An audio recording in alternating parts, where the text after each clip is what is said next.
Yo soy licenciada en psicología y doctoranda en psicología acá en UCEF. Y formo parte de diversos grupos de investigación del IAEPSIS, del Instituto de Investigaciones. Bueno, a continuación va a presentar Sandra María de Sousa, que es doctoranda en psicología aquí en UCES, y el título de su trabajo es una lectura ferenciana de los resultados presentados en un análisis del informe de ADL. Sandra, si querés comenzar. Sí, gracias, Marcela. Buenos días a todos. Lo presentaré en portugués, pero hablaré despacio para que se entienda mejor. Como foi dito pela Marcela, a nossa colega, né, de doutoramento, eu tenho feito a minha tese de doutorado, escrito a minha tese de doutorado, a respeito das mulheres que passaram pelo trauma de abuso sexual na infância, né? E esse trabalho que nós vamos apresentar aqui é um recorte desse material, né, que já está sendo aí escrito e as pesquisas estão sendo feitas, tá? Esse doutorado é na UCES, né? A defesa será na UCES, e com esse tema, desejos e defesas dominantes em mulheres que foram vítimas de abuso sexual na infância. Aqui nós faremos uma comparação entre os resultados apresentados na ADL, algoritmo David Lieberman, né, com a teoria de Sandor Ferenczi sobre a questão do trauma. Vale ressaltar que Ferenczi ele foi analisado por Freud, uma análise didática.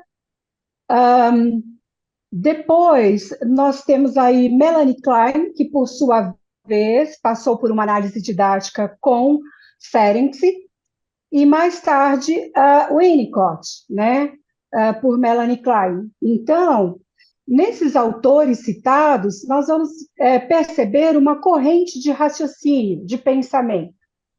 Mas aqui nós vamos elencar a ideia de Ferenczi a respeito da questão do trauma. Esse é um trabalho do tipo de natureza qualitativa, descritiva, exploratória. Desde 2021, nós temos encontrado materiais, relatos, né, enviados por mulheres do Brasil e do mundo, mulheres portuguesas, mulheres também da língua espanhola, né, brasileiras, falando a respeito, contando a sua história em relação ao abuso sexual que vivenciou na infância. Em 2021, eu respondi a desses comentários via internet, Instagram, YouTube, na forma de um vídeo, né? E respondi para a pessoa em forma de vídeo o que ela havia apresentado. Nesse vídeo, eu utilizei uma forma de fala que eu atribuí nome de flores a estas mulheres que me escreviam, por uma questão ética, né, para que elas não fossem identificadas. Conforme eu fiz esse primeiro vídeo, dando uma devolutiva, um acolhimento para essa pessoa que escreveu, muitas outras falas foram aparecendo, numa somatória de quase 3.000 relatos de 2021 até final de 2023. Então, esse material foi selecionado para a tese, e ali nós tiramos 10 relatos e fizemos a análise de relato através da ADL. E um deles fizemos atos de fala, né, para chegar em alguns resultados, Porém, nesse trabalho, nós pegamos apenas uma história, que é a história de Hibisco, né, que é um nome fictício atribuído a uma das pessoas que nos escreveu. Fazendo análise do material da Hibisco, nós fizemos a classificação de 3 temas.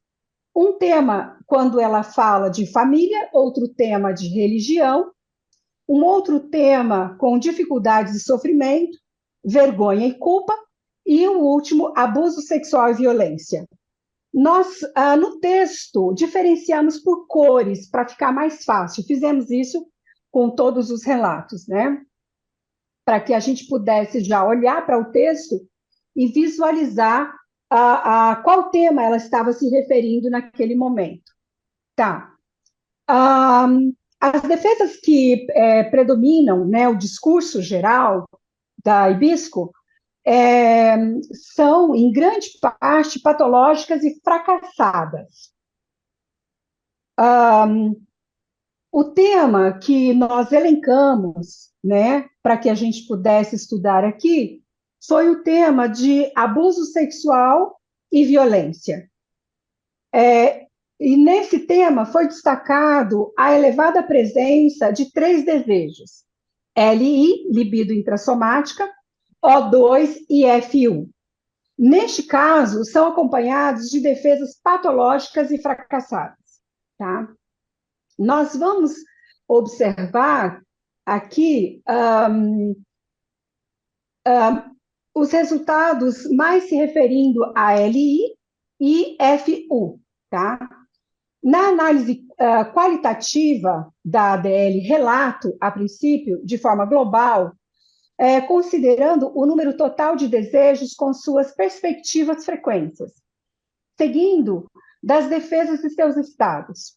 O discurso da pessoa da amostra centra-se tacitamente nos acontecimentos associados àqueles momentos em que foi vítima de assédio, subjugação e violência sexual, deixando os restantes temas com menor relevância, tá?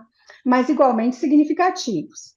Quanto à análise global e detecção de heterogeneidades, constatou-se que os valores de LU, LI, O2, A1 e FU mantiveram valores de 90, ou seja, em nível hipertrófico, enquanto no outro extremo estão os desejos O1, A2, FG, hipotróficos. Ao mesmo tempo, ficou evidente, né, uma série de dificuldades nos processos mentais associados à imaginação, à fantasia, aos processos cognitivos, bem como à expressividade e à criatividade. Mas também as defesas que dominam o discurso geral são patologicamente fracassadas. Em primeiro lugar, as defesas repressão e negação destacam-se, na maioria dos casos, no estado fracassado, enquanto a desestimação do afeto aparece em menos ocasião, mas também com uma defesa fracassada. Nós estamos fazendo, eu só quero comentar com vocês que nós estamos fazendo a ADL, né, de relato, das outras 9 pessoas da amostra. E os resultados estão bem parecidos com essa primeira amostra, que é da Hibisco. Os resultados, eles apresentam de forma significativa LI, né, e FU, como resultados aí dos desejos. É bastante interessante quando nós vamos pensar a respeito de Ferenczi, no que diz respeito ao que seria o trauma. O Ferenczi, ele menciona 2 momentos traumáticos para a pessoa que passou pelo trauma do abuso sexual. O primeiro momento traumático para Ferenczi é quando essa criança ela recebe de uma outra pessoa uma imposição de um conteúdo que aquela criança não está preparada para receber, que seria a ação do abuso sexual em si. Então, a criança, nesse momento, ela não tem condições de elaborar o que está acontecendo. Ferenczi pontua esse momento como sendo o primeiro momento da dor da criança, quando ela não está preparada, e esse momento o Ferenczi chama ainda de linguagem da ternura, e o adulto com a linguagem da paixão. E essa linguagem da paixão é imposta sobre a criança, ainda na linguagem da ternura, sem que ela possa compreender o que está acontecendo. Primeiro momento do trauma, não conseguir elaborar, né, o que está acontecendo. O segundo momento para o Ferenczi se dá quando essa criança ela não recebe a proteção de uma terceira pessoa, quando ela se vê sozinha e abandonada, quando ela tenta demonstrar através de alguns sintomas e ela não é protegida. Havendo aí uma desmentida por parte do adulto que deveria proteger a criança. Então, há o momento do abuso sexual em si e há o momento traumático do abandono que essa criança se encontra logo em seguida, né? Então, ele pontua o trauma do abuso sexual em dois grandes momentos. Quando essa criança ela é protegida, logo em seguida, há um índice de diminuição das consequências traumáticas até em 50% do que seria o segundo momento traumático, quando essa criança ela é acolhida, né, após, infelizmente, ter vivenciado o trauma do abuso sexual. Bom, essas pessoas que não são acolhidas e passaram pelo trauma do abuso sexual, Ferenczi vai pontuar que elas terão algumas progressões traumáticas, que seriam consequências, né, em relação a esse trauma, desse primeiro e desse segundo momento. Tá?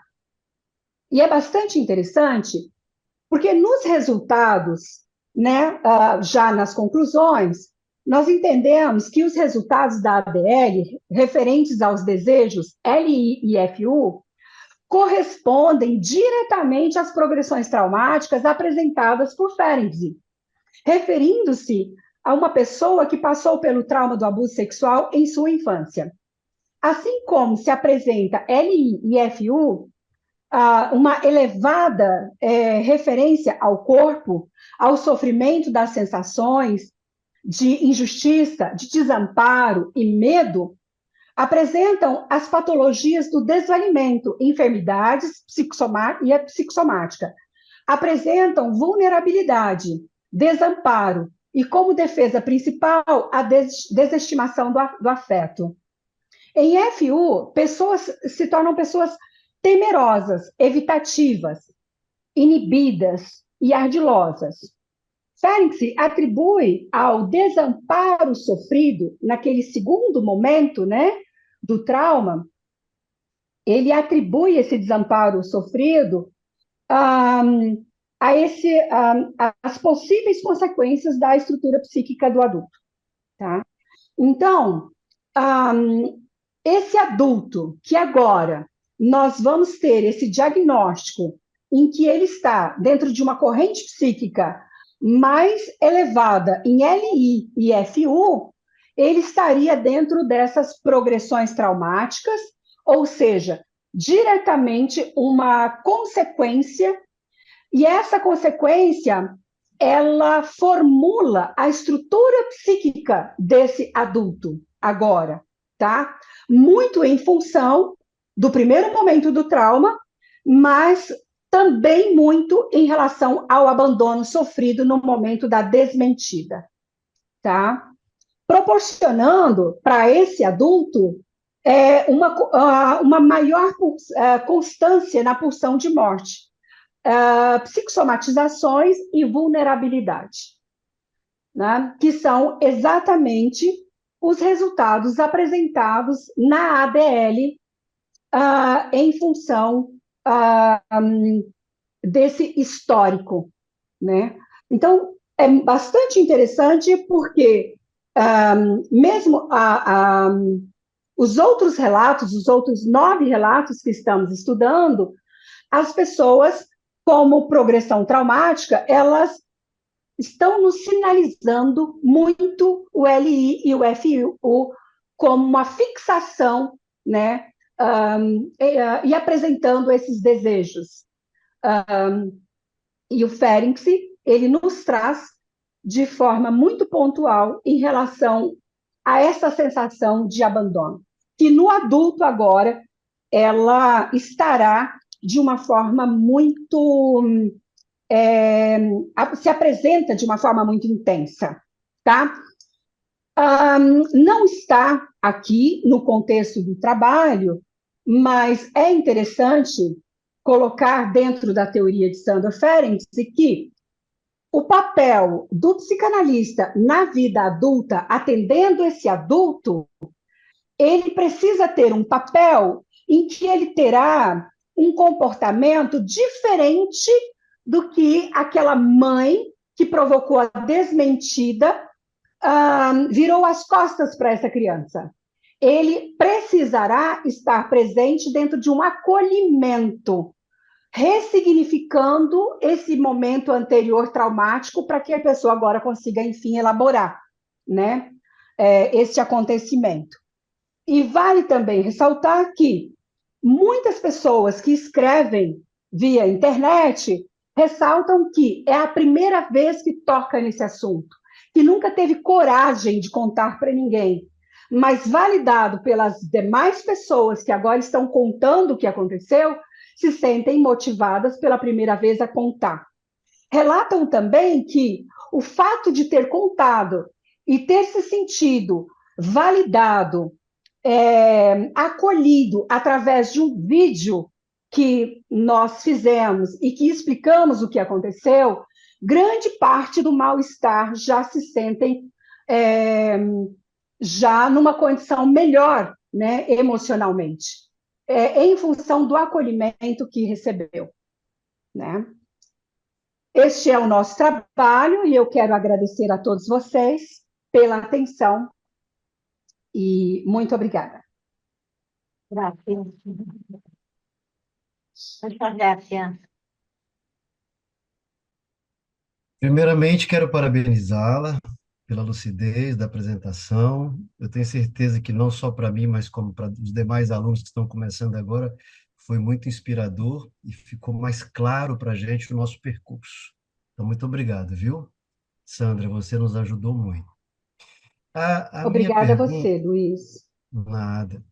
A minha pergunta vai na direção de que nós sabemos que cada um reage de muito diferente em relação aos traumas. E não sei se no seu trabalho, no conjunto da obra, você conseguiu evidenciar essas peculiaridades de cada indivíduo diante desse trauma experimentado. Sim. Nós vamos compreender, Luiz, a partir da teoria de Ferenczi, existe um leque, vamos dizer assim, de possibilidades das progressões traumáticas. Mas o principal deles é o fato de que a criança, quando ela passa pelo trauma do abuso sexual, ao entrar em contato com um conteúdo que pertence ao adulto, essa criança ela vai perder grande parte daquilo que seria a linguagem da ternura, portanto, essa inocência. Nesse momento, com um texto chamado O Bebê Sábio, de Ferenczi, ele vai falar da adultização precoce. Então, essa criança ela deixa de ser criança e passa a ter comportamentos adultos, né? Então, ela começa agora a conversar com os pais, se preocupar com a família de uma forma adulta. E nesse contexto, ela acaba perdendo grande parte daquilo que estaria nas fases seguintes de desenvolvimento proposto para a criança. Porque agora ela já é uma adulta aos 6 aninhos 6 aninhos de idade. Então, a principal progressão traumática que nós vamos perceber é a questão dessa adultização precoce. E mais tarde, na vida adulta, por não ter passado pelas fases de desenvolvimento como criança, ela terá comportamento infantilizado. Muchas gracias, Sandra. Después, Sim. cuando Obrigado. terminamos de exponer todos, realizamos las preguntas, ¿puede ser? Bueno, a Sim. continuación va a compartir su trabajo el doctor Antonio Sánchez Santillón y Luis Carlos de Oliveira, ¿no es cierto? Sí. Certo. ¿Me permite compartir pantalla, por favor, Marcela? La presentación la vamos a hacer entre Luis Eduardo Salas y un servidor, Antonio Sánchez. Yo compartiré el contexto de la investigación y Luis presentará los resultados, la discusión y las conclusiones. El título que tenemos ahí es Análisis de escenas de contratransferencia resistencial y análisis narrativo de las vivencias traumáticas concomitantes. Les platico el antecedente de este proyecto. Los resultados que se presentarán hoy son resultados parciales de un proyecto de investigación que está en curso. Vamos en la mitad del proceso de trabajo de investigación y estos son los primeros resultados de este proyecto. Sin embargo, este caso lo venimos trabajando desde hace un rato, desde hace más de 3 años, y ha sido un material de una tesista de maestría en psicoterapia de acá de la universidad en México, en Jalisco, en Guadalajara, en la ciudad de Guadalajara, aquí en la universidad en la que trabajamos, y nos ha permitido el análisis de este caso hacer varios productos, por lo cual el caso lo estamos trabajando a profundidad, ¿no es cierto? El primer acercamiento fue el trabajo de una maestrante, el cual se finalizó y ya se tituló, en donde ella analizó cuáles son los deseos y defensas que se dan en el intercambio lingüístico entre consultante y terapeuta que obstaculizan el insight por manifestaciones contratransferenciales. Eso fue una primera investigación de la cual se generó un trabajo de titulación de maestría. Después, con ese mismo material de análisis que se hizo de ese caso, dándonos cuenta, como ustedes se dan cuenta, ese primer acercamiento de la tesis de maestría fue un análisis de los actos del habla, buscando las escenas contratransferenciales de 6 sesiones. Luego de ese análisis nos dimos cuenta que en algunas sesiones había tanto escenas de contratransferenciales que hacían de obstáculo en la alianza y escenas transferenciales que hacían de proceso de alianza constructiva, no obstructiva. Y entonces el segundo producto que gestamos fue un artículo que está por publicarse en la revista de Subjetividades y en donde analizamos una entrevista que nos dimos cuenta que tenía tanto escenas contratransferenciales obstructivas como transferenciales constructivas, ¿no? Y ese es otro producto que está por publicarse. Y lo que ahora se presenta es solo un análisis comparativo de 2 escenas, una desplegada y una narrada. Es parte de un segundo avance dentro de la tesis doctoral. Por lo tanto, el objetivo de este trabajo que se está realizando es analizar sesiones de psicoterapia en miras de contrastar lenguajes y defensas entre escenas traumáticas extratransferenciales y episodios de contratransferencia resistencial. La hipótesis desde el campo teórico, una de los conceptos y de las hipótesis teóricas es no solo, como ya habíamos analizado en el trabajo con la maestrante, como la novatez en el trabajo psicoterapéutico también hace de obstáculo contratransferencial, pero ahí también identificábamos que había cierta recurrencia de parte de las intervenciones de la terapeuta que hacían de obstáculo. Ya en el trabajo del artículo que publicamos, que está por publicarse, les decía, ahí también encontramos que los lenguajes predominantes que hacían de obstáculo era el lenguaje FU y la defensa tenía que ver con una identificación, represión con rasgo caracterológico. Entonces, la hipótesis que ahora nos planteamos respecto a lo que analizamos es, de acuerdo con la literatura, la resistencia contratransferencial emerge cuando el terapeuta, en lugar de facilitar la tramitación de las vivencias traumáticas de la paciente, actúa alguno de los personajes hostiles expresados en sus narrativas. Por lo tanto, entonces, se está analizando escenas contratransferenciales de obstáculo en la alianza y en el trabajo terapéutico con las escenas traumáticas narradas, es decir, escenas desplegadas donde se presenta el obstáculo contratransferencial y las escenas traumáticas vividas en la historia de la paciente. Bueno, la paciente, les cuento rápidamente, es la consultante, perdón, es una persona de alrededor de 40 años. La maestrante que trabajaba el proceso psicoterapéutico, una chica de 30 años, en formación psicoterapéutica. El servicio de trabajo psicoterapéutico se da en un contexto de un servicio psicoterapéutico en una comunidad suburbana de la ciudad. Como motivo inicial, la consultante presenta un deseo de reencontrarse a sí misma, trabajar sobre sus inseguridades para afrontar su divorcio. En las primeras sesiones aborda una serie de temas, relata haber estado en un matrimonio en el que tuvo 3 hijas, agrega que recientemente inició un proceso de divorcio, vivió violencia y falta de apoyo en la relación, narra que tiene una relación sentimental con un hombre mayor que ella y a quien teme presentar a su familia debido a las posibles críticas que considera que recibirá. Además, enfrenta tensiones con su hija mayor, quien le ha revelado ser de preferencia homosexual, es decir, lesbiana, y no tener intereses en comenzar sus estudios universitarios, situaciones que generan conflicto entre ambas.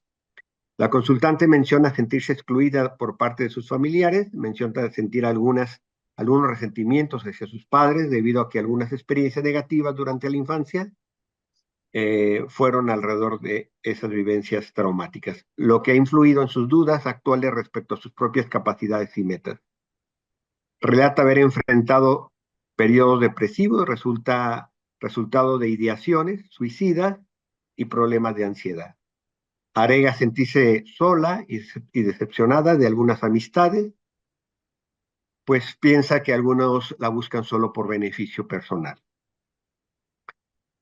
El análisis que se hizo y del cual vamos a presentar una muestra se analizaron los relatos de las vivencias traumáticas de distintas sesiones, así como los actos, como ya decía, los actos del habla, la relación intersubjetiva de los intercambios lingüísticos en escenas contratransferenciales de resistencia.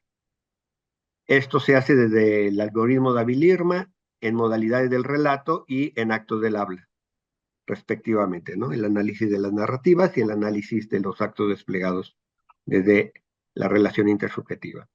Como consideraciones éticas, nomás es importante enunciar que las personas con las que se trabaja en ese centro de servicios se les explica de qué se trata el trabajo y cómo el material que se produce se puede utilizar para la enseñanza y para gestación de investigaciones. Y se firma un consentimiento informado que está además legalizado ya por asesores jurídicos. Bien, hasta aquí es la presentación del caso. Ahora le paso el micrófono a Luis Eduardo Salas, que es el doctorante, que va a mitad de su doctorado y que está trabajando este proyecto de investigación ya en el análisis concreto de la información. Hola, muchas gracias, buenos días. Hola, Bueno, entonces, si podemos cambiar de diapositiva, por favor. Listo. Gracias. Bueno, entonces, en esta diapositiva tenemos lo que es la primera tabla y en ella se muestra una secuencia narrativa respecto de cuando la consultante relata una experiencia cuando tuvo durante la infancia y cuando ella expresó un deseo de continuar sus estudios, ¿no? Entonces, en la primera escena, la consultante relata que cuando estaba en secundaria, su maestra de mecanografía le dijo que tenía buena técnica, que debería de ser secretaria. Ella sintió bonito y pensó en seguir estudiando, ¿no? Entonces recibe esta retroalimentación, ¿no? De sentirse útil, ¿no? Por eso calificamos como O2, ¿no? Por ese sentir. eh, y luego eso tiene como consecuencia el que ella desee continuar con su proyecto de vida, ¿no? En este caso el profesional, y de ahí el FU, ¿no? Posteriormente, en la segunda escena, ella quiso meter sus papeles para estudiar mecanografía. Luego su madre le dice que estudiara estilismo junto con su hermana. La madre le esconde sus papeles y entonces la consultante abandona el proyecto de seguir estudiando, ¿no?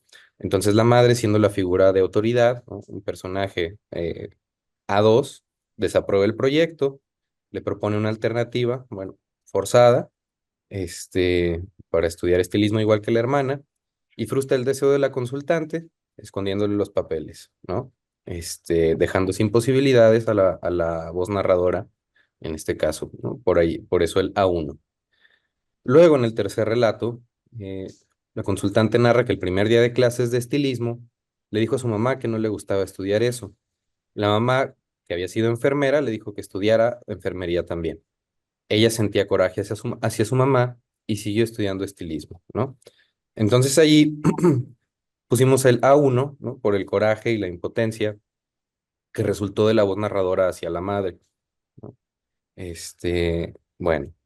Luego, finalmente, en la última escena, una amiga le habla sobre un trabajo de secretaria, donde va a tener que realizar labores de mecanografía. Su madre se ofreció a cuidarle a los niños para que ella pudiera estudiar y trabajar. Entonces, en un primer momento ella se emociona, pero luego rechaza el trabajo porque no la habían dejado estudiar cuando ella quería, ¿no? Entonces, en este caso aparece la oportunidad de continuar un proyecto, ¿no? Ligado a un deseo que ella tenía. Sin embargo, ella misma lo trunca, ¿no? A pesar de contar ya en ese momento con las posibilidades. Entonces, digo, ahí encontramos esa recurrencia, ¿no? Al primer momento en el cual la madre se encarga de sofocar el deseo, ¿no? De la consultante respecto del proyecto de vida, y ahora se lo hace ella misma, ¿no? Al final de esta secuencia. Bueno, podemos cambiar de diapositiva, por favor.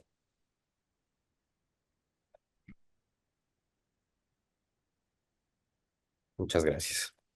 Bueno, aquí, digo, esto forma parte de un fragmento mucho más grande, ¿no? Que por motivos de espacio, pues, no es posible poner, pero esta es una muestra de algo que se recurre, que es bastante recurrente a lo largo de toda la escena que se despliega, ¿no? Entonces, el momento corresponde al final, al cierre de la sesión, y la consultante, ¿no? Bueno, me faltó mencionar que este es el análisis intersubjetivo, ¿no? Aquí son actos del habla. Bueno, la consultante dice, ¿no? Que sí tiene que autoanalizarse, que tiene que hacerse un autoanálisis. eh, Después se pregunta qué es lo que está haciendo precisamente, que primero, ¿por qué está cambiando tan así, tan drástico? ¿Qué es lo que de verdad quiere hacer o qué no quiere hacer? Por ejemplo, en el trabajo, ¿por qué está ahí y por qué no ha buscado otra cosa? ¿Qué es lo que de verdad quiere hacer, ¿no? Entonces, hasta este momento, la consultante realiza una serie de preguntas, ¿no? Orientadas hacia la autoexploración, hacia el insight, ¿no? Respecto de su propio deseo, ¿no? Todo aquello preguntas relacionadas con el contexto clínico, a lo que la terapeuta responde, ¿no? Yo creo que a lo mejor te estancas mucho en eso de qué quiero hacer, ¿no? Dramatizando. Entonces, aquí algo lo que se recurre, que es recurrente posteriormente es esto, ¿no? Que cuando existen estas expresiones de deseo, ¿no? De la consultante, eh, la respuesta de la terapeuta tiende a hacer esto, ¿no? A sofocar el deseo y estas preguntas y orientar generalmente sus intervenciones respecto del campo de la teoría. Entonces, haciendo el análisis comparativo que mencionaba el doctor Sánchez al inicio, ¿no? Entonces, hemos llegado a la conclusión de que la terapeuta realiza intervenciones de tipo A2 orientados con el deber por parte de la teoría, ¿no? Y en la cual interrumpe estos procesos reflexivos de la consultante, por un lado. Entonces, encontramos que guarda cierta similitud con el personaje de la madre, ¿no? En el nivel de los relatos del análisis que habíamos hecho. Ocupa el lugar, ¿no? Entonces, se produce ahí un enactment, ¿no? Que estanca, pues, que obstruye y que no permite que la consultante siga interrogándose respecto de su propio deseo. Entonces, podemos cambiar de diapositiva, por favor. Entonces, se obstruye el proceso reflexivo, se obstruye el proceso de las preguntas respecto de sus propias emociones y entonces concluimos que no solamente estas fallas que tienen que ver con una contratransferencia resistencial no solamente están ligadas a la novatez, ¿no? O al proceso de formación de la terapeuta, sino que parece ser también, ¿no? Que hay una especie de identificación y, bueno, que eso es lo que contribuye a la obstrucción, ¿no? Del proceso psicoterapéutico. Entonces, en ese sentido, lo que estamos considerando para una fase posterior del proyecto de investigación es realizar entrevistas a profundidad a la terapeuta, ¿no? Con el fin de discriminar cuáles pueden ser ciertas recurrencias resistenciales, ¿no? Respecto de lo que pueda salir de esa entrevista. Entonces, pues hasta ahí. Hasta ahí muy interesante el trabajo. Bueno, Gracias. muchas gracias a ustedes. Vinicius Scott Schneider y Ángeles Aparaín son los autores de este trabajo, estudio de la contratransferencia a través de la aplicación del algoritmo de David Lieberman a una supervisión psicoanalítica. Ambos son miembros del Instituto de Investigaciones, el IAEPSIS, y bueno, doctores en psicología también en INUCES, ¿no es cierto? Bueno, cuando quieras comenzar. Bueno, muchas gracias, Marcela. Me gustaría agradecer a usted y Susana por hacer posible mi participación en esa mesa, ¿cierto? Porque he tenido algunos problemas para hacer mi inscripción y otras cositas. Pero gracias, entonces voy a empezar, Gracias a vos por participar. ¿cierto? Entonces, yo no sé, creo que voy a hablar en portugués, ¿cierto? Porque, bueno. Bueno, muy bien. Entonces, então, o título é o estudo da contratransferência através da aplicação do algoritmo David Lieberman numa supervisão psicanalítica, e ele visa apresentar, então, os resultados parciais de uma investigação cujo objetivo é a identificação da contratransferência em uma supervisão clínica através de 3 instrumentos do ADL, que seriam o ADL Relatos, o ADL Atos de Fala e a tabela de intervenções do terapeuta. Nessa oportunidade, só vou apresentar os resultados da aplicação da tabela de análise de relato. Então, o presente trabalho visa apresentar justamente os resultados parciais sobre o estudo da contratransferência com o método de investigação do algoritmo David Lieberman aplicado a uma supervisão clínica em psicanálise de residente psicólogo que ocorreu em Hospital Geral Universitário no Brasil. A contratransferência, entendida como uma perturbação do trabalho clínico oriunda dos desejos não processados do terapeuta, mobilizados pelo influxo do paciente, implica, desde o ponto de vista metodológico, em estudos combinados, que envolvem tanto os erros do terapeuta quanto seus desejos, que são acompanhados por defesas patológicas e funcionais fracassadas, despertadas pelo paciente, normalmente pela fala do paciente. Então, essa investigação implica na aplicação da tabela de análise de relatos, essa investigação no sentido geral, certo? implica na aplicação de tabela de relatos e atos de fala para considerar os desejos de defesa e seu estado ao discurso do paciente, visando com o primeiro estabelecer o que se relata e com o segundo como se fala. Esse último, como se fala, permitindo verificar as cenas envolvidas no vínculo com o terapeuta. Tal procedimento visa poder inferir os estados de desprazer que evidenciam os fracassos das defesas, logo, onde há emergência da angústia, ponto que vai orientar o terapeuta onde deve intervir, servindo também como baliza para verificar os eventuais desvios. Então, em suma, a tabela de relatos é aplicada ao que o paciente relata quanto às cenas extratransferenciais. A tabela dos atos de fala ao discurso do paciente e as cenas que o terapeuta desenvolve na sessão com o paciente, visando captar os desejos, defesas e seu estado. Quanto às intervenções, funcionam como o terceiro passo do trabalho de investigação, que, junto com a DLR e atos de fala, visam identificar, a partir da taxonomia das intervenções criada por Moldavsky, se o terapeuta acertou ou não nas intervenções introdutórias, centrais ou complementares, que correspondem, respectivamente, à coleta de informação, sintonia, foco, intervenções de nexo, aclarações, sínteses, exemplificações e consequências práticas. Nada disso, sobre isso a gente não vai tratar, certo?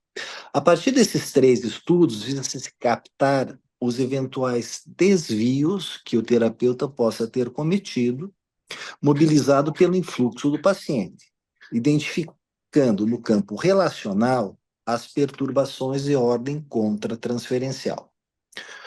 O método para esse estudo foi estabelecido para ser realizado sobre o material obtido da degravação da sessão, visando analisar os desvios na condução do trabalho, mobilizados principalmente pela fala do paciente. Logo, trata-se do estudo do intercâmbio paciente e terapeuta. Por se tratar de uma supervisão, a fala do paciente passa a ser obtida através da narrativa do supervisionante, criando a necessidade de uma adaptação ao modo de leitura dos dados obtidos a partir da aplicação do método a esse tipo específico de amostra. Para tanto, partiu-se da premissa de que o estudo seria sobre a subjetividade do residente, situada em relação ao supervisor, que na supervisão fala do paciente, permitindo a aplicação da tabela de relatos, atos de fala e da taxonomia das intervenções nesse contexto, constituindo estudo inédito no campo da supervisão psicanalítica ao utilizar a metodologia ADL. Estabelecido o contexto do estudo, o presente trabalho, então, intenta apresentar resultados parciais no que se refere ao primeiro passo do estudo sobre a contratransferência, que concerne a aplicação da tabela de análise de relato a uma supervisão clínica, que foi degravada, transcrita e traduzida para o espanhol. Então, a aplicação da análise de relatos, que se deu a partir do texto transcrito, iniciou com a realização de um breve resumo no intuito de ordenar a construção das sequências narrativas, que foram construídas somando todo o texto da supervisão, seguindo a sequência cronológica do modo como se desenrolou a supervisão, com uma duração de 1h19. Então, em suma, tratou-se de um atendimento psicológico de um residente a paciente que nós chamamos de Marta, mãe de uma paciente internada, a Elisa, 28 anos, portadora de lúpus, com imobilização dos membros inferiores, ela não andava, desde os 17 anos, devido a complicações da doença. E ela internou devido ao desenvolvimento de lesões de depressão, são as escaras. Foram realizadas 3 intervenções cirúrgicas por conta da gravidade dessas lesões. Seu estado era grave, pois as medicações também não estavam fazendo o efeito esperado, a ponto que se considerou encaminhá-la para os cuidados paliativos. Marta, então, mãe de Elisa, era sua acompanhante que revezava o cuidado com Elisa e com as outras filhas. O atendimento da Marta passou a ser realizado a partir de um pedido de consulta feito em função do pedido de Elisa ao residente que a atendia. Então, só para situar o contexto, certo? A partir desse contexto foram estabelecidos, então, temas que acabaram sendo reduzidos a 6, que era história de Elisa, história clínica de Marta, tratamento de Marta, relação de Marta com Elisa, relação de Marta com seu filho morto, relação de Marta com suas outras filhas, e dentro dessa categorização foram construídas 44 sequências narrativas, identificando desejos, defesas e estado. Tendo em conta os temas trazidos ao longo da supervisão, cabe considerar quais tiveram desenlace para o estudo, não? Cabe considerar quais tiveram desenlace disfórico, parcial ou total.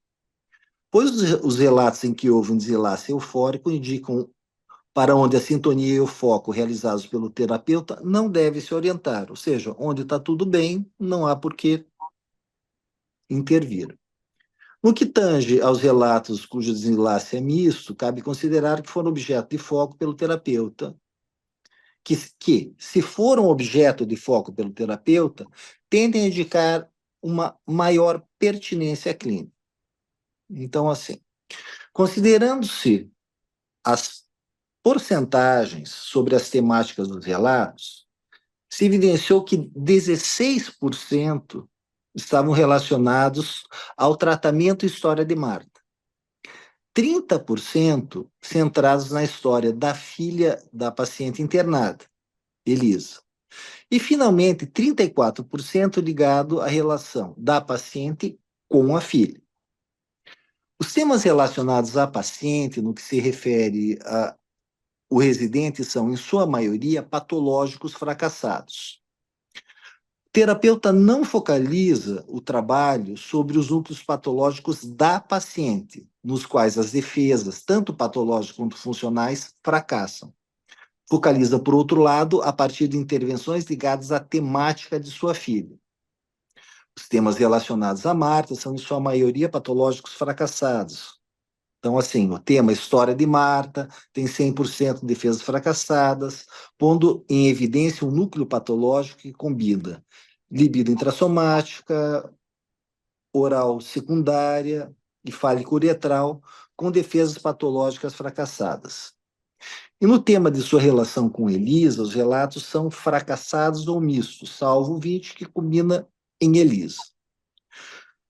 Do mesmo modo, os relatos relacionados ao tema do filho morto, as defesas patológicas se combinam com desejos libido intrassomático, oral primário, finalizam de maneira disfórica, salvo um sonho que combina a desmentida com o desejo O2 de modo exitoso. Por último, o núcleo mais neurótico se põe em evidência no tema da relação com suas filhas, que finaliza também de modo disfórico, combinando o desejo FU com a repressão, ao fazer referência ao seu temor frente às saídas noturnas das filhas. Em relação à defesa da desestimação de afeto, em particular, ao largo da supervisão, encontramos somente uma defesa fracassada que finaliza em Marta, quando refere suas crises de ansiedade e problemas de estômago. Relato 33. Esse último nos permite conjecturar a presença de um núcleo patológico ligado a Marta, libido intrassomática, com a defesa da desestimação de afeto, que o residente não parece haver focalizado. Dos 9 relatos que finalizam com a dita defesa patológica, somente 2 se ligam a Marta, o que permitiria conjecturar que o foco da supervisão se dirigia mais ao estado orgânico e à gravidade de Elisa que a Marta, ou seja, se dirigia mais à filha do que à mãe, que era a paciente. Marta, paciente supervisada. Assim, parece confirmar o único relato que culmina com o estado de R1, referido a Elisa, que combina o desejo O2 e a desmentida mista.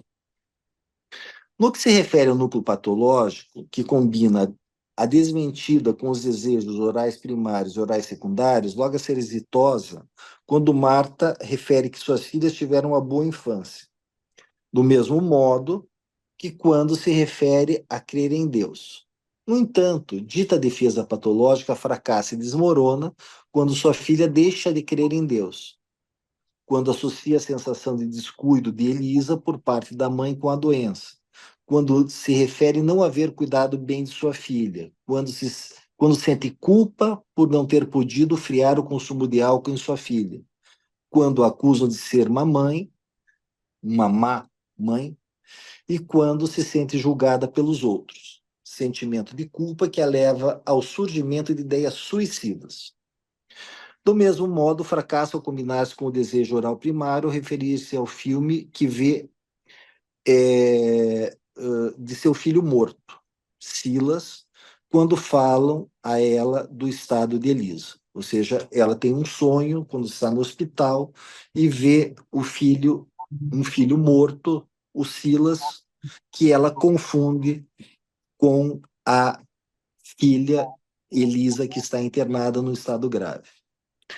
Conclusão, então. Tendo em conta que somente 16% da supervisão centrou-se na temática de tratamento e história da paciente, Marta, então apenas 16%, e que 64% centrou-se na filha, na história da filha e relação entre elas, sendo que tal distribuição percentual indica que houve maior destaque do terapeuta em orientar sua escuta para a história de Elisa, a filha, e a relação entre mãe e a filha, do que ao tratamento e história de Marta, essa sendo, a princípio, paciente do terapeuta, e considerando-se também que a sintonia e o foco da residente não se voltaram aos núcleos patológicos da paciente, defesas patológicas fracassadas, poder-se-ia, então, nesse primeiro momento, inferir o influxo, a partir do ADLR, o influxo da contratransferência, tanto pela indicação quantitativa, ou seja, dessas porcentagens, nós temos 16% centrados em Marta e 64% centrado na filha e na relação entre as duas, quanto pela tanto a quantitativa quanto a qualitativa, ou seja, as defesas fracassadas em relação às quais Elisa, o terapeuta deveria se focar, estavam mais voltadas em relação à filha do que à paciente. Então, desse modo, temos uma indicação inicial significativa da presença da contratransferência. Agradeço a atenção. Obrigado. Muy bien, muchas gracias. Muy interesante el trabajo, muy lindo. Gracias. Bueno, a continuación va a presentar su trabajo, un trabajo llamado El trabajo como factor de riesgo o de protección en el consumo problemático de sustancias, aportes del ADL en el diagnóstico e intervenciones. La autora es la doctoranda Claudia Lemo y bueno, comienza ahora. Bueno, esta ponencia se llama El trabajo como factor de riesgo o de protección en el consumo problemático de sustancias y cuáles son los aportes del ADL en el diagnóstico y en las intervenciones que vamos a hacer hacia las empresas. Este trabajo constituye un recorte de una investigación más amplia que constituye mi tesis doctoral acerca de la subjetividad e intersubjetividad de las personas que presentan licencias laborales. Este trabajo fue realizado con un equipo de investigación en donde nosotros nos dedicamos a trabajar sobre diferentes temáticas, en este caso temáticas sobre el ámbito laboral y el ADL. Bien. Bueno, el consumo problemático de sustancias constituye un tema de relevancia social debido a su notorio incremento como un modo de respuesta ante las diferentes vicisitudes de la vida. En la población adulta, esta problemática incide en diferentes áreas de la vida, en lo social, en lo académico, en lo doméstico y en lo laboral. Bien. El consumo problemático de sustancias en el ámbito laboral, ¿cómo se traduce? Se traduce generalmente a través de el aumento de llegadas tarde y ausentismo, bajo nivel de rendimiento, conflictos interpersonales con jefes, compañeros, clientes, mal clima laboral por irritabilidad, descompromiso, accidentes de trabajo y las licencias laborales cuando la persona está haciendo un tratamiento y su terapeuta considera que debe estar en reposo porque no, por su problemática no puede cumplir con los objetivos del puesto. Bien. A partir de la práctica de psicodiagnóstico laboral y clínica del trabajo, asistimos al aumento de consultas de las empresas sobre el consumo problemático de sustancias de sus trabajadores. Entonces, surge la pregunta acerca de cuáles son los aportes del psicodiagnóstico, en especial del test de Rorschach en el diagnóstico y sugerencias para que el trabajo opere como un factor protector. Objetivo. El objetivo central de este trabajo fue analizar corrientes psíquicas y defensas en un caso problemático de consumo de sustancias en el espacio laboral. Se trata de un estudio de caso correspondiente a un trabajador derivado por la empresa en la que trabaja a una clínica de salud laboral de la ciudad de Córdoba para que se le realice un psicodiagnóstico.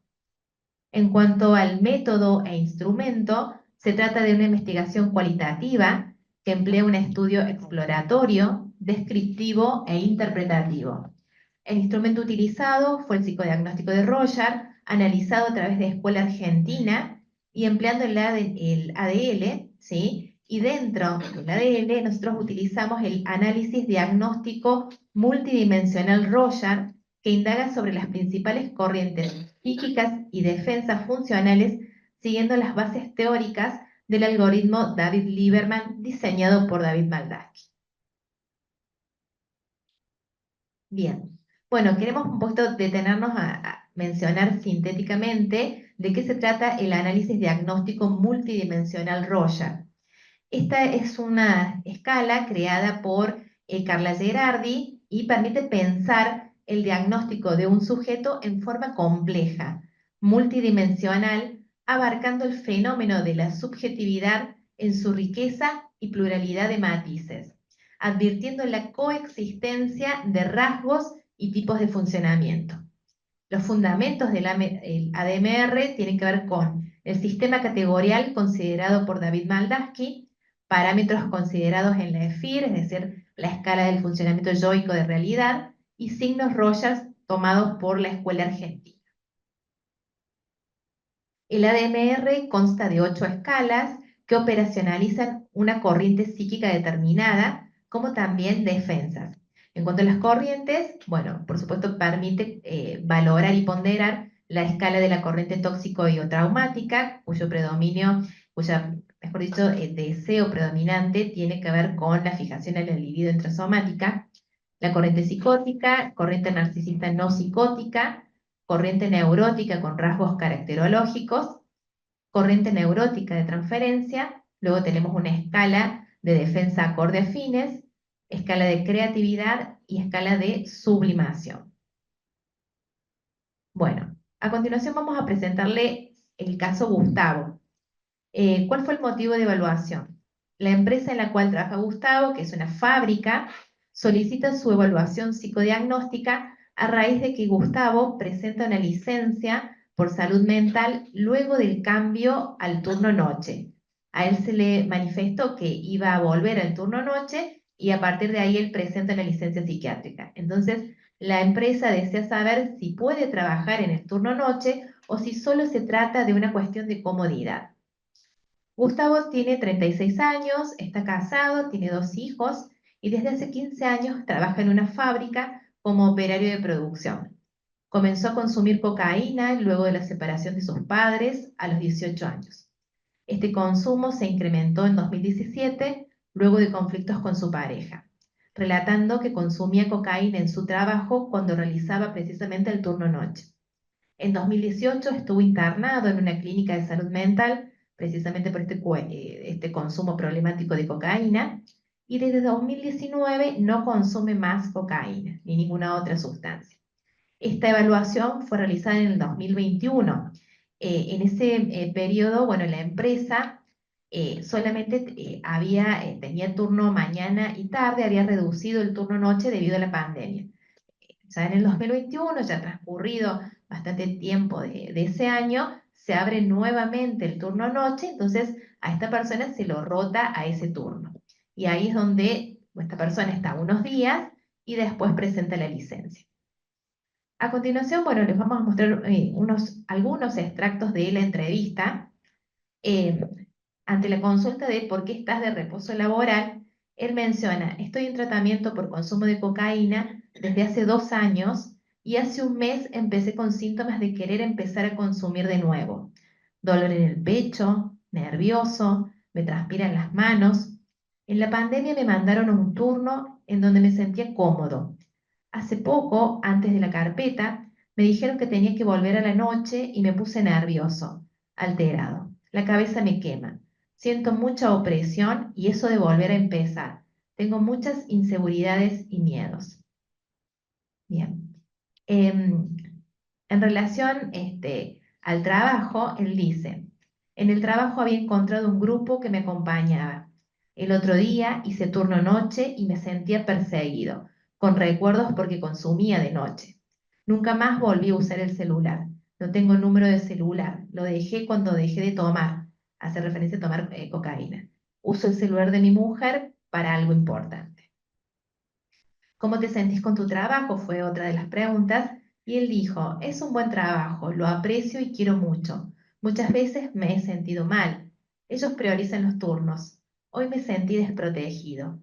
Me gusta mi trabajo, me siento cómodo con el grupo. Hacemos mañana y tarde. El estar a la noche me trae recuerdos. Consumía en el baño del trabajo. Bien, esto es un poco para poner en contexto, y le presentamos algunos de los extractos de lo que fue la entrevista. Y ahora le vamos a mencionar, bueno, con Natalia, cuáles fueron algunas de las respuestas en el test de Rorschach que nos parecen bastante ilustrativas y cómo después nosotros podemos correlacionarlo con los resultados del ADMR, que nos brinda información sobre las diferentes corrientes psíquicas. Sí. Ahí elegimos la lámina 1 de Rorschach. La lámina 1 es la que nos marca cómo la persona se presenta ante lo nuevo, ¿no? En esta primera la respuesta es un escarabajo agarrado por algo, y cuando le preguntamos dónde la ve, acá en el medio, y esto de acá es lo que agarra. No sé, algo que vuela, que lo agarra y se lo quiere llevar para comer. ¿Qué le dio idea de escarabajo? Las pincitas.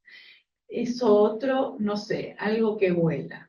No sé bien qué. Acá vemos que, digamos, es una respuesta donde aparece la sensación de amenaza, las ansiedades paranoides. La popular no está vista, digamos, porque ve, digamos, una tendencia a la contaminada, ¿no? Y aparece esta sensación de poder ser atrapado, ¿no? En la lámina 2, que acá vemos cómo la persona maneja las situaciones de agresividad, la respuesta acá popular esperable son los animales. Él lo que ve acá es una careta, una imagen demoníaca por las cosas rojas. ¿Qué le dio idea de máscara demoníaca? Los cuernos, los ojos, la sangre, está enojado, furioso. Una vez tuve un sueño muy fuerte. Yo peleaba en el sueño con eso, me acordé que estaba con mucha oscuridad. ¿Qué dio la idea de sangre? Lo rojo. Bueno, acá vemos que sigue esta ansiedad paranoide muy, muy alta, y el contenido de sangre, que en Rorschach siempre tiene que ver con la impulsividad y, bueno, la tendencia a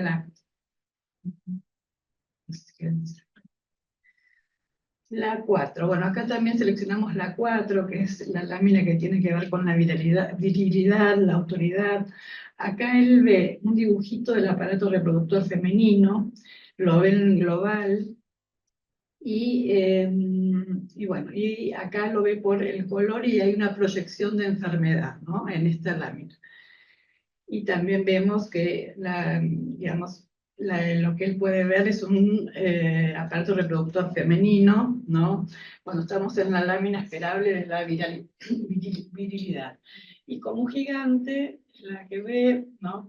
Es la global, manos, pies, ¿qué le dio la idea? Pensé que tenía una actitud como venir, ¿no? Esta cuestión de pérdida de distancia, como para agarrarme, como que me quiere pisar, lo viste en movimiento desde un principio o ahora. Ahora, acá vemos que sigue esta ansiedad paranoide muy alta, ¿no? Sobre todo, como dice Natalia, con la pérdida de en Sí. realidad la anulación de la conciencia de interpretación.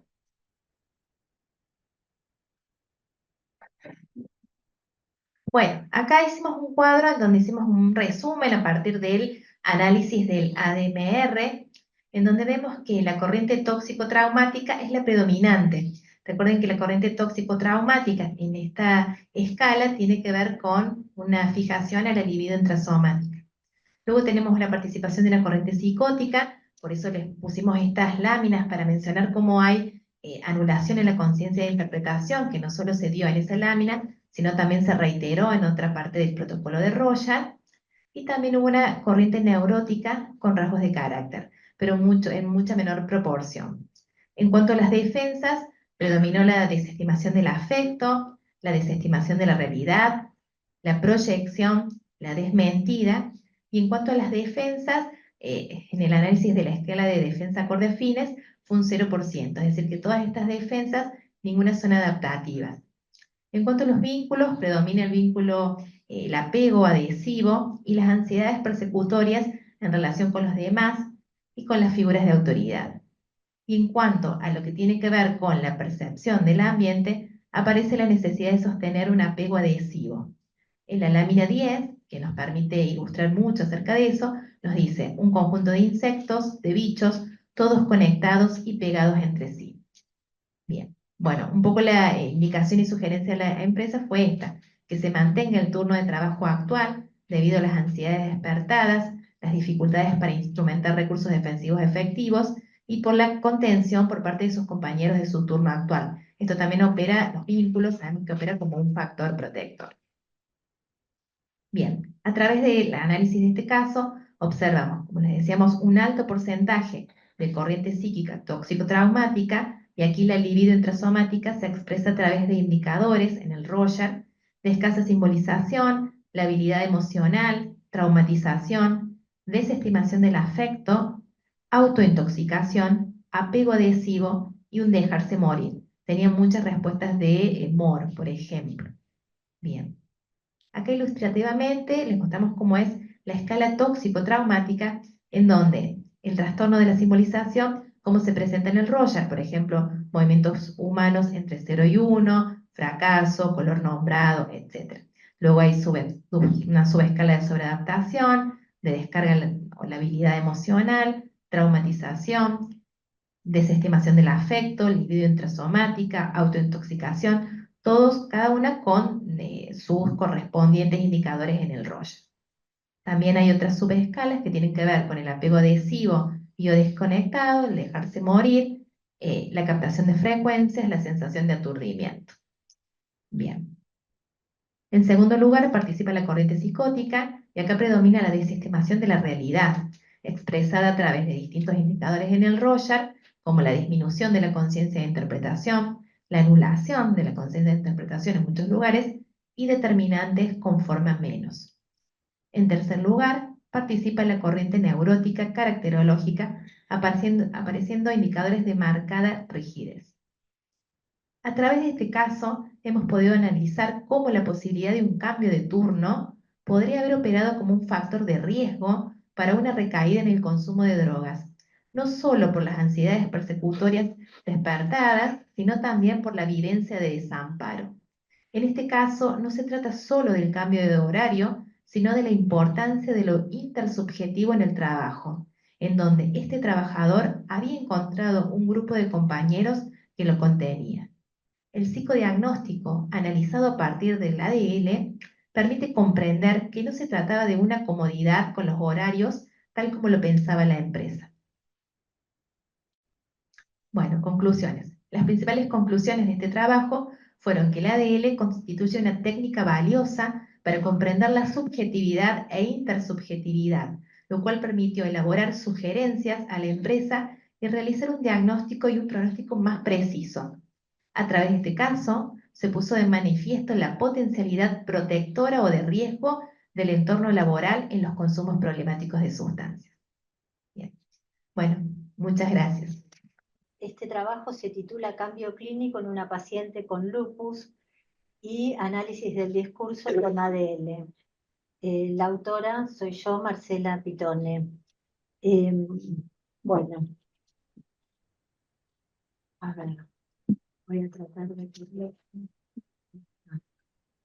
Este trabajo constituye una breve investigación realizada en el contexto de las demandas clínicas de pacientes que tienen afectado el sistema inmune, dentro del consultorio particular. El objetivo central de este trabajo es analizar la subjetividad y un cambio puntual. Son muy difíciles los cambios clínicos en pacientes con enfermedades autoinmunes, por lo cual, bueno, tomé algo muy puntual en una paciente. Bueno, les decía, es analizar la subjetividad y un cambio puntual a partir del tratamiento psicoanalítico aplicando la teoría del desvalimiento de Maldavsky. Se trata de un estudio de caso clínico, anónimo, voluntario, de índole exploratorio, con enfoque cualitativo y alcance descriptivo. Aplicamos el instrumento de algoritmo de David Lieberman, de David Maldavsky, como método de investigación psicoanalítico, que nos permite identificar diferentes fijaciones libidinales.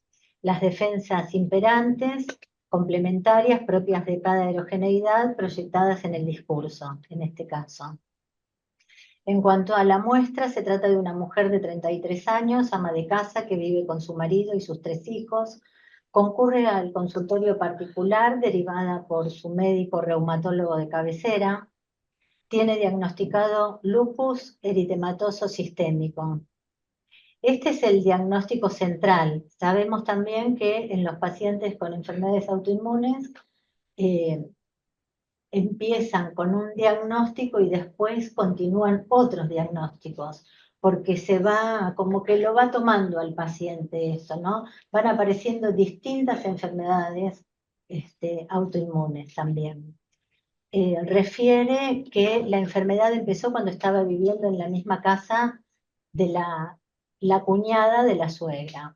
Su hermano se había quedado con ellos 3, 4 meses, cuando dice ellos se refiere al marido y a ella. Vi que no estaba haciendo nada por sus hijos, o sea, el hermano no hacía nada por sus propios hijos. Empecé con un poco de fiebre, se me inflamaron los ganglios, no podía caminar, me tambaleaba. Fui al hospital, bueno, allí la diagnosticaron. Dice que a su mamá no la culpa porque ella en su inocencia y su depresión hizo lo que pudo. Fuma desde los 18 años, a pesar de la situación en la que se encuentra, con muchas dificultades, porque, por ejemplo, algo que es muy recurrente en las enfermedades autoinmunes es la fatiga. Y bueno, obviamente que el cigarrillo no contribuye en nada a esto, ¿no?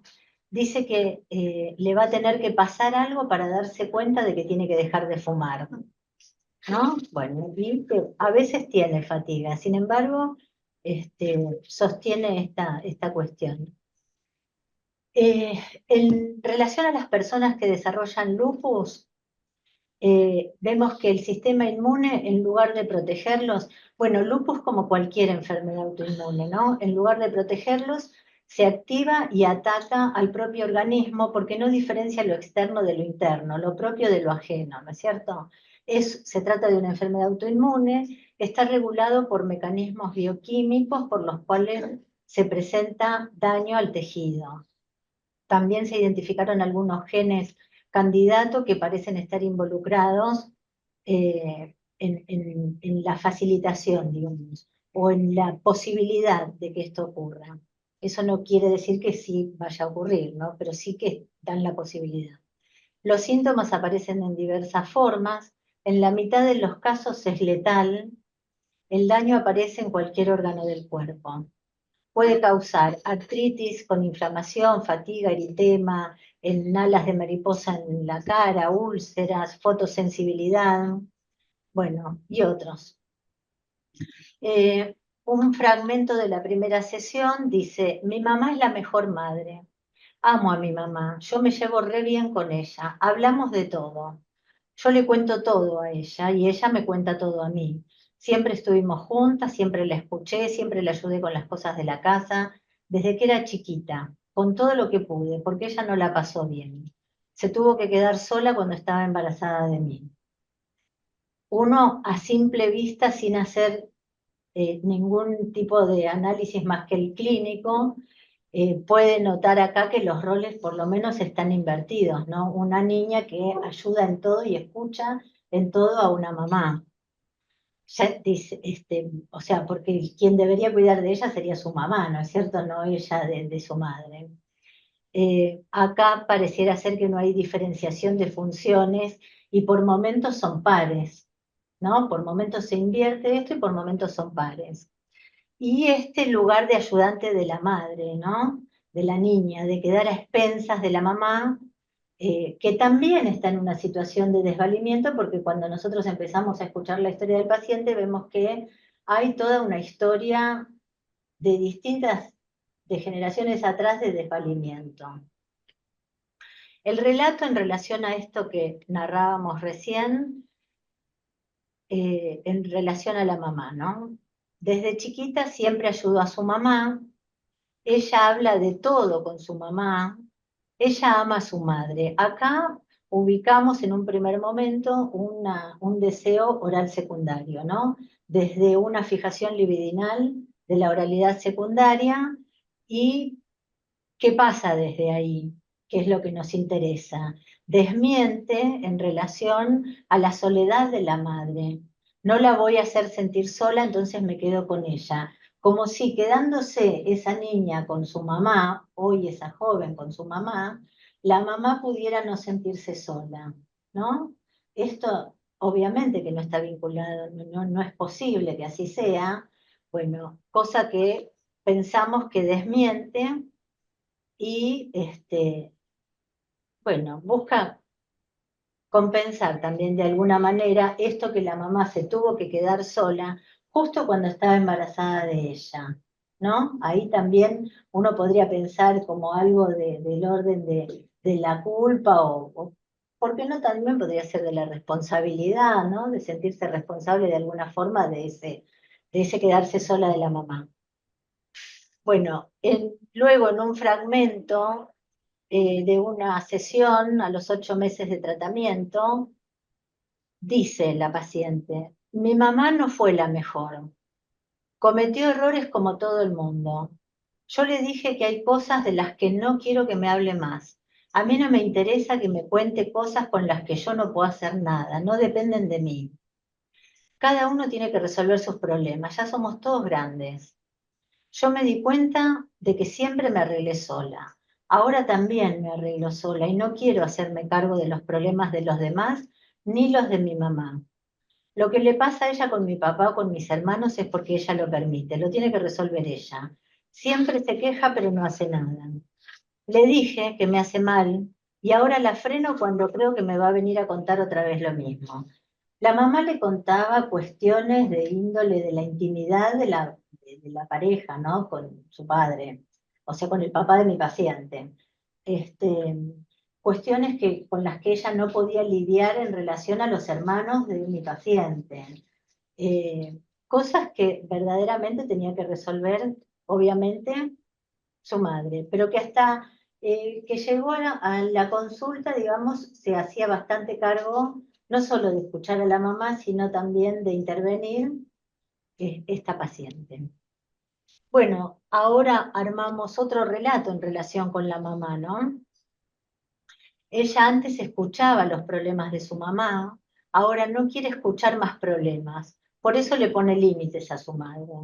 Y acá detectamos un deseo vinculado a la analidad secundaria, ¿no? En esto de poner límites. Acorde a fines, porque es lo que ella quería, no escuchar más los problemas que no tenían que ver con ella, que no los podía resolver ella, ¿no? Y exitosa, porque lo va logrando. Lo va logrando ella, más allá que la mamá vuelva a querer contarle los problemas, ella va logrando poner este límite a la mamá. Acá, bueno, esto, actúa en función de su bienestar, la frena a la mamá. Es importante, acá dijimos, porque la paciente ha dicho en un momento del tratamiento, cuando inició el tratamiento, que se enfermó, que se dio cuenta que ella empezó con los síntomas como una manera de poner límites. Recordó que empezó diciendo que como estaba enferma no podía escuchar los problemas de su familia, ¿no? Pues una pregunta que nosotros solemos hacer en el consultorio. ¿Qué recordás? ¿A partir de cuándo? ¿Cómo fue ese día? ¿Cuándo te empezaste a sentir mal? ¿Qué pasó antes? ¿No? Todo lo que vamos tratando de indagar y que va apareciendo de a poco, a veces. Bueno, en este caso ella dice, bueno, yo me acuerdo que cuando me enfermé empecé a decir, bueno, yo ahora no puedo porque estoy enferma. Ahora yo necesito, como si esa enfermedad viniese a decir esto, que ella no podía ni pensar en realidad acerca de este punto. Hoy sostiene que no quiere escuchar estos problemas, que no le corresponde a ella, etc. Bueno, antes tal vez estaba en un lugar de paño de lágrimas, ¿no? De la madre. Ahora está en un lugar de sujeto, por lo menos en relación a este aspecto. ¿Por qué está en un lugar de sujeto? Justamente porque se está escuchando, ¿no? Está registrando no solamente lo que le está pasando a su cuerpo, sino como de alguna manera va registrando y va descifrando lo que está ella misma tratando de decir con esto que le pasa en el cuerpo. Bueno, obviamente, si bien el ejemplo de cambio clínico está señalando esta oralidad secundaria que pasa a ser después una analidad secundaria, ese es el ejemplo del cambio clínico, también ubicamos acá, por supuesto, en todo ese relato a partir del cuerpo, de las consultas, de las veces que le sube fiebre, que no puede caminar, que tambalea, que no puede tomar sol porque se le irrita mucho la piel, distintas cuestiones en relación a su estado de salud, detectamos la presencia de la corriente de líbido intrasomática, ¿no? En la misma enfermedad autoinmune en el propio cuerpo.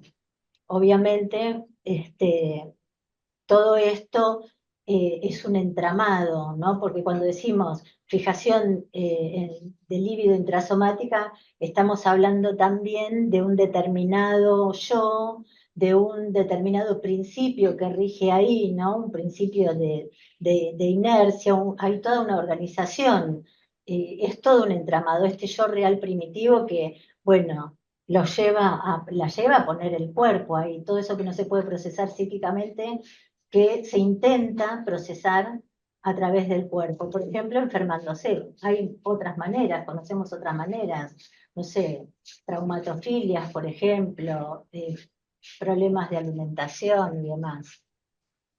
Bueno. Perdóname, pero estamos en hora para la Muy segunda bien. mesa. Muy bien. Bueno. Así que no sé si tenés que ir cerrando, comentando algo al resto Sí. de la mesa. Cerramos acá con esto. Suficiente. Sí.